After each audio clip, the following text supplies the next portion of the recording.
রূপকার ছিল আমাদের আরাফাত রহমান টুকু। উনি খেলাধুলার মধ্যে সবসময় দেখতেন, মনোনিবেশ ছিল। সেই জন্য বাংলাদেশের সাবগেম সহ বিভিন্ন পর্যায়ে খেলাধুলা বিকাশের সকল খেলাধুলায় বাংলাদেশের মধ্যে একটা গতি বিরান এনেছিল। আজকে উনি নাই, ওনার জন্য আমরা সবাই দোয়া করবো, আল্লাহ ওনাকে জান্নাত বাসী করে।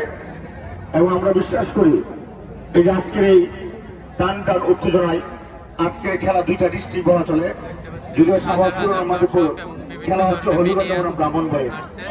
এই উত্তেজনা যেন খেলোয়াড়দের মধ্যে থাকে, এই উত্তেজনা যেন প্রতিযোগিতা যেন প্রতিহিংসার রূপ না নেয়, সেদিকে সবাইকে খেয়াল রাখতে হবে। যেহেতু মাধবপুর থেকে আসছে, আমরা শাহবাজপুরে যারা আছি এবং সরাইলে যারা আছি, আমাদের দায়িত্ব ওনারা হলে মেহমান, ওনারা যেন আমাদের কাছ থেকে ভালো ব্যবহার ভালো সুলভ আচরণ পাই। সেই জন্য সকল দর্শকের প্রতি আমি ব্যক্তিগত আপনাদেরকে অনুরোধ করব, খেলাধুলা মেধা মনন বিকাশে সহায়তা করে এবং সকল পাপ কাজ থেকে বিরত রাখে। যেহেতু আদান করছে আর ফাইনাল খেলা আমি সময় নষ্ট আমি বলবো, এই সুন্দর একটা আয়োজন করাই সরাইল উপজেলা বিএনপির পরিবার পক্ষ থেকে পাবেন যারা এই আজকে আয়োজন কষ্ট করে করেছে এবং আজকে সমাপ্তির পথে সকলকে আমি আমার ব্যক্তিগত পক্ষ থেকে সরাইল উপজেলা বিএনপি পরিবার পক্ষ থেকে আন্তরিক কৃতজ্ঞতা জানাই। আমার সঙ্গে সকাল থেকে সরাইল উপজেলা বিএনপির সহসভাপতি এবং কালীগঞ্জ মাস্টার প্রধান শিক্ষক রবিউল ইসলাম মাস্টার মানিক এবং সরাইল উপজেলা বিএনপির সাংগঠনিক দুলাল মাহমুদ আলী, জাসাসের সভাপতি রিপন ঠাকুর সহ বিভিন্ন পর্যায়ে নেতৃবৃন্দ আসছে এবং আমাদের সাবাসী ইউনিয়ন বিএনপির ছিল সহসভাপতি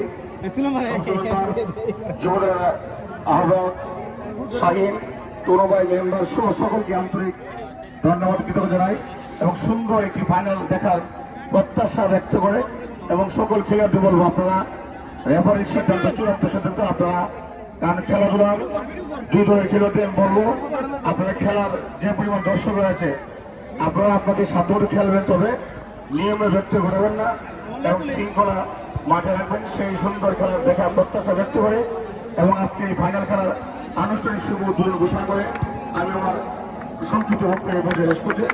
কোথা হবে বাংলাদেশ জিন্দাবাদ। খেলোয়াড়দের দৃষ্টি আকর্ষণ করছি কৌশল বিনিময়টা শেষ করার জন্য। এদিকে এদিকে চলে আসে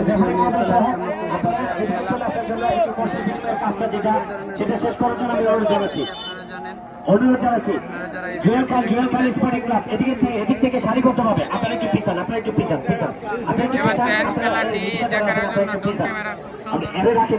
এখানে রাখেন, সমস্যা নেই।